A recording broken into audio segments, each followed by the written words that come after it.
Za špecifické jedlo. Mám 40 rokov, Emička. Ja mám tiež 40 rokov, takže si budeme týkať.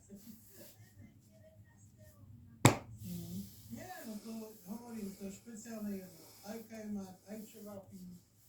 Je to jediné miesto, čo tu píte proste, kebyže prijete do Walmartu, to za 100 dolárov máš 4-5 deličky.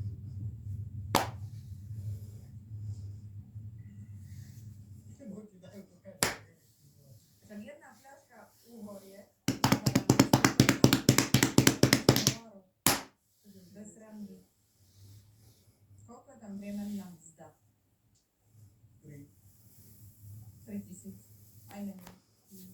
Záleží, čo robíš, koľko hodín. Tak to zarobí 3, tak to zarobí 10. Zase na Floride reálne uživiť z normálnej práce, ja ako skladník a tak podobne. Dá sa, tak ale záleží, ako máte level. Ak bola polovička,